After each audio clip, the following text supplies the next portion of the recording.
What's going on, everybody? Welcome to the GSN Sports Network podcast. I'm your host, John J. II, and thank you for joining us today on the 3rd of April, 2024. It's a Wednesday, hump day, halfway through the week. Ladies and gentlemen, you made it. So we got a big show for you tonight, a little bit of a check-in across and around the sports world. There's a lot going on. In the midst of a sports eclipse, we're also dealing with a solar eclipse that's going to hit, Michigan around Monday.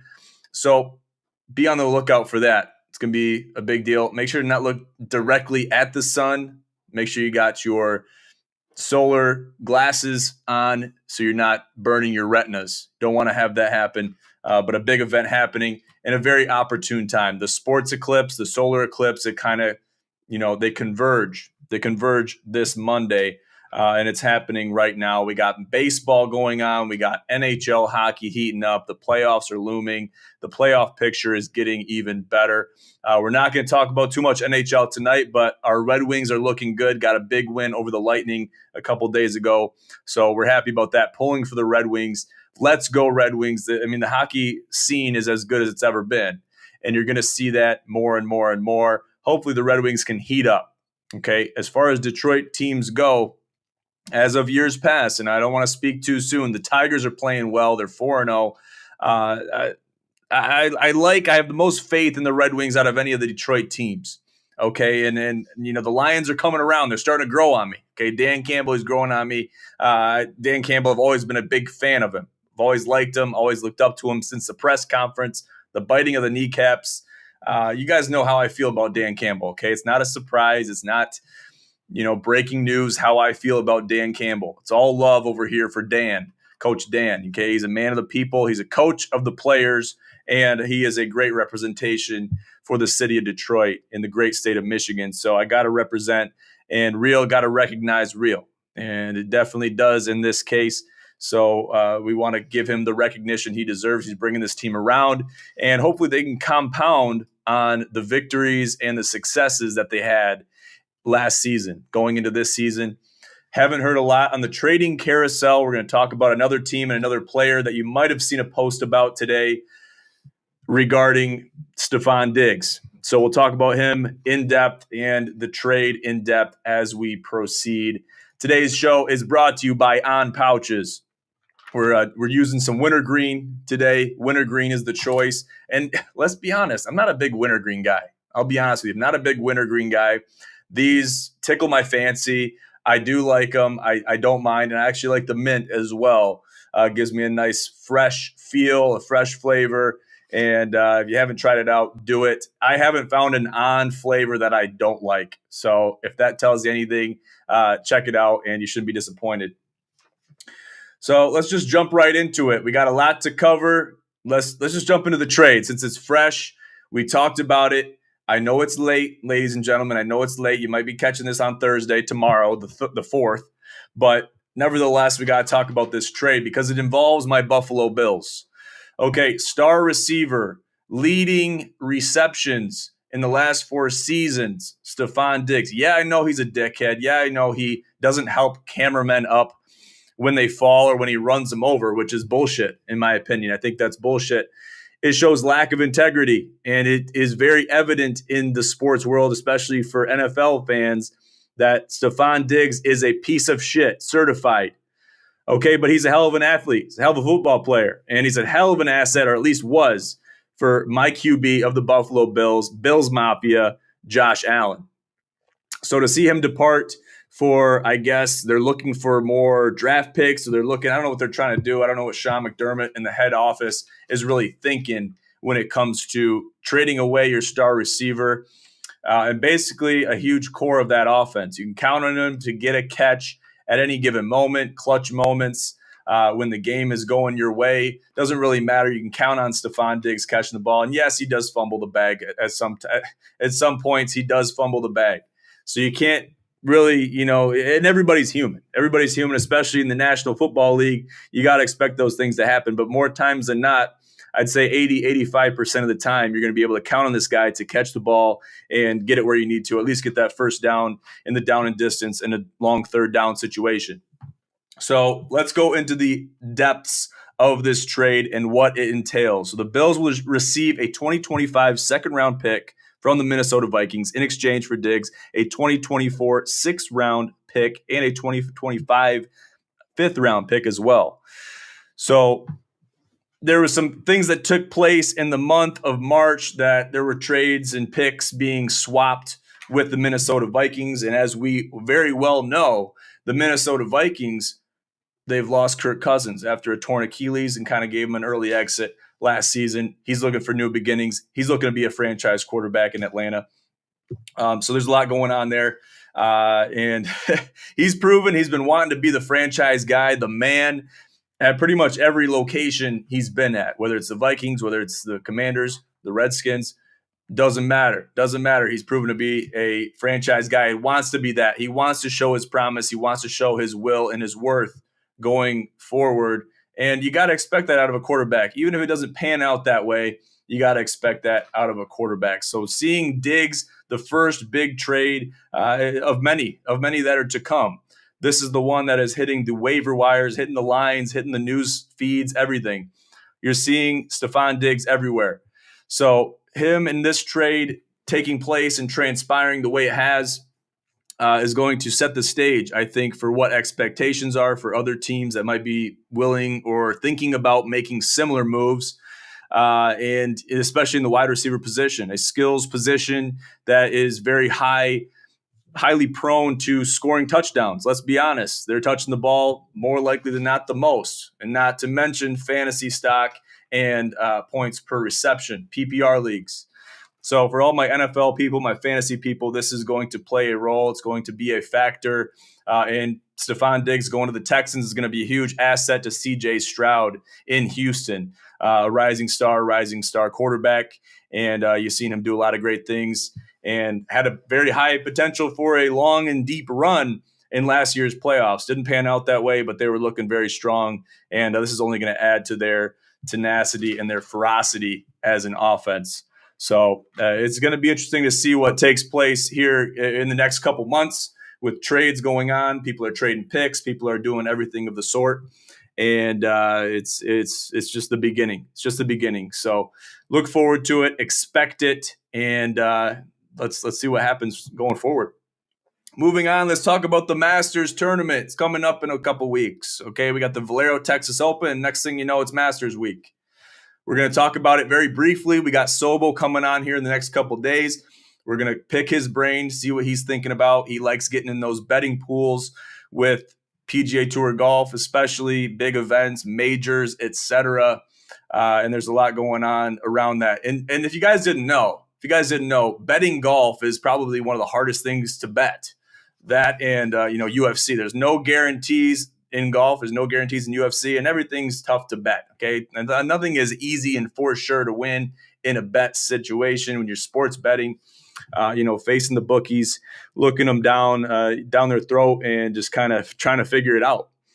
It's tough out there. So you got to be able to make calculated decisions. Sobo does a hell of a job of doing that, looking at it from an analytical standpoint and figuring out who has the best chance to win. Obviously, Scotty Scheffler sitting at 4-1.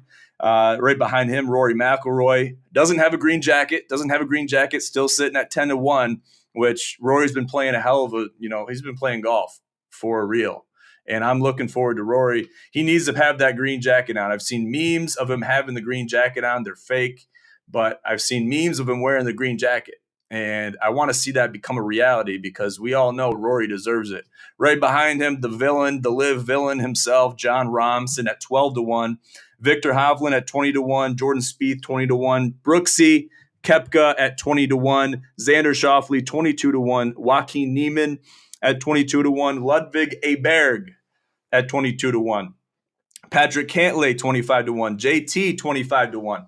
Now, I'd love to see JT win as well, but I think I want to see Rory win more just because I haven't seen him, grace. I haven't seen his shoulders grace with the green jacket yet. Okay, and I think we're all dying to see that. He deserves it. He's been in the PGA Tour for a long time, been on this stage for a long time now, many years. So he deserves it. JT, I wouldn't be hurt if he got another one. Hideki Matsuyama at 25-1. We know he has a green jacket. but will he get another? Sitting at 25-1. The jury's still out on that. Obviously, still got the Valero Texas Open. Rory is the favorite in that event at plus 1,000. Ludwig Aberg at plus 1,200. Hideki at plus 1,800. Jordan Spieth at plus 2,000. So if you're going to be betting golf, do it with your mind. Don't do it with your heart. That's the golden rule here at Gym Pros. We want to make sure you're betting with your mind, betting with your head. Betting with your head, not with your heart, okay? It's a big difference. It's a big difference. And you know, people that sports bet, they know. They know. We're going to be talking about some March Madness and Final Four action here shortly. That plays into that just as much, if not more. So make sure you're doing that. And to wrap it all up, it's a crapshoot when you're betting golf, especially going into Thursday, going into, you're watching the pro-ams, see how they're performing, mingling with the commoners. You see how they do that. You see how they carry themselves. You gotta look at all of that and see how they take that into Thursday's round. And if they make it to the weekend, great. You're going to obviously get those best odds going into Thursday prior to the first tee off. But, I think you have the best odds to bet golf going into the final round. Maybe pick someone that's in 6th or 7th place. They're playing well. You see them struggling a little bit, but you see that they have the potential to make a comeback and really rise above all the pressure and all the everything going on and make a run to go chase that chip and chase that green jacket in this case. So the big billion-dollar question is surrounding Tiger Woods, obviously, surrounding the GOAT. We know what Tiger Woods is capable of. We've seen him win at Augusta National in 2019. We know he has what it takes, but will his body allow him to do what he knows he can do? That is the million-dollar question. He has still not declared whether or not he is going to be showing up to be in the running for the green jacket. And I don't even want to know what his odds are if he does declare, because it's going to be astronomical. But you talk about a long shot bet, a dark horse bet. You see him coming out of the woodwork. You see Live Golf and the PGA Tour collide at one of the biggest majors in the sport of golf. I mean, let's be honest, the Masters. We're coming up on Masters Week. It's a beautiful time to be in sports, and that just adds to the sports eclipse alongside the solar eclipse that we're going to be experiencing here in a few days too. Less than a week now. So the questions are still surrounding Tiger Woods. Is he going to show up? Is he going to compete? His ankle has very low mobility. He's been battling injuries for the better part of the last 3-4 years, even beyond. So what is he capable of? What can he do? What is his body going to allow him to do? That's the biggest question, is what is his body going to let him do? Can his body let him play 4 rounds in grueling conditions with high pressure? High pressure is really nothing to Tiger, though. He's not afraid of any pressure. Let's be honest. Pressure makes diamonds. It also breaks pipes. In Tiger's case, it makes diamonds more times than not. So I'd be happy to see him compete. I'd be happy to see him out there in the grounds of Augusta National in the beautiful state of Georgia, trying to compete for a green jacket. Another one. He's got 5 of them. So he's looking to make that 6 and just add to that number. And he's said it publicly. He says it all the time. Every event, doesn't matter if it's a major or not, he's going to be saying, hey, I'm going out, I'm competing for a championship, and I'm not going to settle for anything less. And if I have to withdraw or if I don't make the cut, I gave it my all. I gave it everything I had. So that's respectable. Tiger, as he approaches 50, we expect Tiger to be that guy that is showing up week after week, time after time. Obviously, it's a blue moon situation if you see Tiger Woods playing in a competitive scenario on the PGA Tour anymore. But when you see it, it's a great sight to see, and you want to see him do well. So I'm definitely in that boat as well. I want to see Tiger compete. I want to see him give it his all, and I want to see him prosper. I want to see him continue to compete until he's playing on the PGA Tour Champions. So let's just hope and pray that he can play. If he doesn't play, no big deal. But we just want him to be healthy, and he's been battling those injuries. So I'm wishing him the best to be able to conquer those injuries and become the prominent golfer in his advanced years that we know he's still capable of doing. He has championships left in the tank. We know he does. But the new age of golf is coming upon us. We see it. We see it happening with Live Golf and the PGA Tour merger. we have no idea what's going to happen with that as well, with everything that's been dealt with and settled upon. So we're going to pick Sobo's brain on that as well when we talk to him here in a couple of days. I'm looking forward to seeing what he has to say about that. And he knows I'm going to bring Live Golf up. He knows I'm going to bring Live Golf up because we talk about the villains. We talk about the Brooksies. We talk about the John Rahms. We talk about even the Niemans, and countless others. The Phil Mickelsons probably is sitting atop. He's sitting on the throne of the villains when it comes to the Live Golf scene as it is. And he's been taking shots at Tiger. He's been taking shots at multiple PGA Tour golfers going into Masters Week. So we're going to have to see how Phil behaves himself, if he does at all. He's been known to speak out and act out. That's Phil's nature. He hasn't changed a bit in that regard. But when he made that move to Live, we know that was a big step backwards as far as those people, including myself, that look at the PGA Tour as a legacy tour. It's a tour of traditions. It's a tour of, history. So you see those roots, you see those, deeply rooted things, those traditions, and you'd like to see other golfers, other professional golfers see that same thing. Unfortunately, money talks, bullshit walks, and that's the case here as well. So looking forward to it, looking forward to Masters Week. Got to get through the Valero Texas Open, which is coming up this weekend. So right after that, it's Masters Week, baby. We're there. Let's talk about the Final Four. The Final Four happening in Phoenix, Arizona. So we got Alabama and UConn. We got my NC State Wolfpack, and they got a big task. They got a big task against the Purdue Boilermakers. It's going to be a hell of a battle. DJ Burns going at it against the man that was made in the lab, Zach Edey. They're going at it. They're going to be two big men going at it at the 5 position. And let's be honest, there is a height difference. There's a height difference between Zach Edey and DJ Burns Jr. But I you know what I think? I think it's going to come down to who can get position, who can establish the position, who can own the paint, who can not only own the paint, but defend the paint. Now, we know not too many common people, humans, even centers, prosperous centers that are 7 foot plus, can effectively defend Zach Edey in the paint. We haven't seen it. We haven't seen it yet. Okay, it's just too tough to defend him in the paint without fouling. And the sad part of the story is the refs, and I'm an official myself. The refs give him the benefit of the doubt in the paint, and they treat him like a normal human being. They treat him like a normal 5-position player. And in reality, I don't think you can do that and be effective in that way. You got to have preventative officiating, is what they call it. They teach us this. Preventative officiating, defend to the best of your ability. Obviously, you commit a foul and it's a blatant foul, you got to call it. But we got to see position be owned and trying to limit that length, trying to limit that wingspan that Zach Edey has, and he's been exploiting it against tons of teams, every team that he's played up until this point in the tournament and even the regular season. And a big reason, I think, why Purdue is a 1 seed.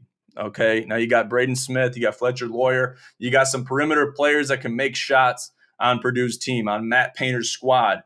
But what are you going to do to defend that? What are you going to do to counter that? Okay, DJ Horn, we're going to need him big time. We're going to need Casey Morcell to step up. We need Muhammad Diarra to play as a modified 5 player, playing as a forward. Ben Middlebrooks and Michael O'Connell also got to play well. The bench has to perform. They have to show up. They have to make shots. They have to make plays. And they also have to defend the perimeter while also doing their best to defend the inside. Okay, now I said it since day one. You saw it in my podcast last week when I talked about the Sweet 16 bracket. It didn't change. The George Costanza bracket is still alive and well. I have a 1.2% chance to win my bracket pool with 40-plus people in it. So we're feeling pretty good where the Wolfpack is at. They got to this point. You got to the Final Four. You conquered the toughest of tasks, but you're only halfway up the mountain. You got halfway to go, and the tasks at hand are insurmountable. They're very difficult going forward.